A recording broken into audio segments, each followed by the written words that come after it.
வர்தா புயல் ஏற்படுத்திய தாக்கத்தால் சென்னை மெரினா மற்றும் பெசன்ட் நகர் கடற்கரைகளில் கடைகள் அமைந்துள்ள வியாபாரிகள் பெரும் நஷ்டமடைந்துள்ளனர். பெசன்ட் நகர் கடற்கரையில் அவ்வாறு பாதிக்கப்பட்ட வியாபாரி ஒருவருடன் எமது செய்தியாளர் விவேக் நடத்திய கலந்துரையாடலை இப்போது பார்க்கலாம். கடந்த ஆண்டு சென்னை மாநகரம் பெருவெள்ளம் மற்றும் பெருமழையின் காரணமாக மிகவும் சேதமடைந்தது. பல்வேறு தரப்பட்ட மக்கள் பாதிக்கப்பட்டனர். அதே போன்று இந்த ஆண்டு மிகப்பெரிய சோகத்தை ஏற்படுத்தியுள்ள ஒரு சம்பவமாக வர்தா புயல் உள்ளது. இந்த புயல் சென்னை மாநகரம் முற்றிலுமாக பாதிக்கப்பட்டுள்ளது என்றே கூறலாம். இதற்காக கிட்டத்தட்ட 3000க்கும் மேற்பட்ட மின்கம்பங்கள் விழுந்துள்ளன.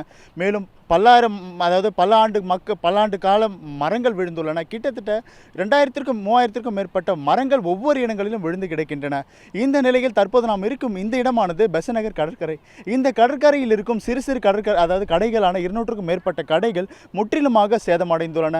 இந்த பகுதிகளை பார்க்கும்போது ஒவ்வொரு வியாபாரிகளும் தங்கள் கடையை சீரமைப்பு பணிகள் தற்போது ஈடுபட்டு வருகின்றனர். தற்போது பார்த்தாலே அந்த காட்சிகள் தெரியும்.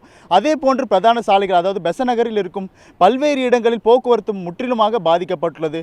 ஒவ்வொரு இடங்களிலும் மரங்கள் விழுந்துள்ளதன் காரணத்தினால் மரங்கள் முற்றிலுமாக போக்குவரத்து பாதிக்கப்பட்டுள்ளது. அதற்காக பல்வேறு இடங்களிலும், அதாவது அடையாறிலிருந்து வரும் இடங்களாக இருந்தாலும் சரி மற்றும் திருவான்மையூரிலிருந்து பெசன்ட் நகர் வரும் வழிகளாக இருந்தாலும் சரி, இங்கு போக்குவரத்து முற்றிலுமாக பாதிக்கப்பட்டுள்ளது. இந்த நிலையில் தற்போது நாம் இருக்கும் இந்த இடமானது பெசன்ட் நகர் கடற்கரையில் வியாபாரிகள் தங்களது கடைகளை, அதாவது இந்த புயலினால் பாதிக்கப்பட்ட கடைகளை தற்போது சீரமைத்துக் கொண்டு வருகின்றனர். அவர்களும் இது குறித்து கேட்போம். அண்ணா வணக்கம். அதாவது நேற்று பயங்கர புயல் அடிச்சது. இந்த இடத்துல இருக்கிற சிறு சிறு கடைகள், ஒரு கடை கூட இல்லாமல் எல்லா கடைகளும் தற்போது விழுந்திருக்கு. அதை பற்றி நீங்கள் சொல்லுங்கள். இப்போ சீரமைச்சிட்டு இருக்கேன், அதை பற்றி சொல்லுங்கள். இது பார்த்தீங்கன்னா ரொம்ப கஷ்டம்தான். இப்போ இருக்கிற எல்லார் வியாபாரிகளுக்கும் ரொம்ப பாதிப்புப்பட்டுள்ளது. குறைஞ்சபட்சம் பார்த்தீங்கன்னா ஒரு 200-250 கடைக்கிட்டே இருக்குது. இந்த வர்தா புயல் காரணமாக எல்லாமே டோட்டல் எல்லா கடையும் நாசமானுச்சு. அது இல்லாமல் பார்த்தீங்கன்னா எங்களுக்கு தான் ரொம்ப நஷ்டம். இப்போ ஒரு கடை ரெடி பண்ணதுக்கு குறைஞ்சபட்சம் பார்த்தீங்கன்னா 20,000 கிட்ட இல்லை 30,000 கிட்ட செலவாகும். டோட்டலில் மொத்தமாக இருக்கிற 250 கடையை டோட்டல் ஃபுல்லாக ஃபினிஷு. இப்போ இந்த கடையை ரெடி பண்ணி போகிறதுக்குள்ளே ரொம்ப கஷ்டம்தான். தெரியல எப்படி சொல்கிறது முடியல. அதே போல் அதாவது கடற்கரை முக்கியமாக பொதுமக்கள் அதிகமாக கூடுற ஒரு இடமாகவே இருக்குது. இந்த நிலையில் மக்கள் இப்போது உங்களுக்கான இந்த பணிகளை சீரமைக்க எத்தனை நாட்கள் ஆகும்? உங்களோட வியாபாரங்கள் எவ்வளோ கடுமையாக பாதிக்கப்படும் நினைக்கிறீங்க? இப்போதைக்கு கடமைன்னு பார்த்தீங்கன்னா இப்போ நோட்டு பிரச்சனை ஏறினே வந்ததுனால எங்களுக்கு கடல் வியாபாரிகள் டோட்டலாக எல்லாமே நஷ்டத்தில் தான் ஓடிட்டு இருக்குது. அப்படி இருந்தாலும் கடையை ஓரளவாச்சும் நாங்கள் இது வரைக்கும் கொஞ்சம் வியாபாரம் பண்ணிகிட்டு இருந்தோம். அதெல்லாமல் பார்த்தீங்கன்னா இப்போ இந்த வர்தா புயல் காரணமாக டோட்டலாக ஃபுல்லாக அழிஞ்சிடுச்சு. இப்போ இந்த கடை ரெடி பண்ணியதுக்குள்ளே குறைஞ்சபட்சம் ஒரு 10 நாள் இல்லை ஒரு 7 நாள் கட்ட குறைஞ்சபட்சம் ஆகும். ஏன்னா அந்தளவு இப்போதைக்கு யாருக்கிட்டே வருமானம் இல்லை.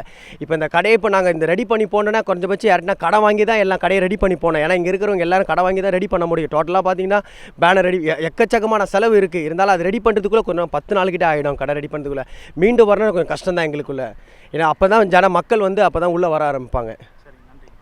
அதாவது இந்த வர்தா புயல் காரணமாக பல்வேறு தரப்பட்ட மக்கள் இந்த புயலினால் பாதிக்கப்பட்டுள்ளனர். இந்த கடற்கரையில் இருக்கும் 250 மேற்பட்ட கடைகள் மிகவும் மோசமடைந்து அதாவது சீரமைக்க முடியாத நிலையில் இந்த கடைகள் உள்ளன. அவற்றை சீரமைப்பதற்கு பல்வேறு அதாவது கிட்டத்தட்ட 1 வார காலம் ஆகும் என்றும் இங்கு இருக்கும் வியாபாரிகள் தெரிவிக்கின்றனர். ஒளிப்பதிவாளர் ராஜ்குமாருடன் வேக்குமார், நியூஸ் 1 தமிழ், சென்னை.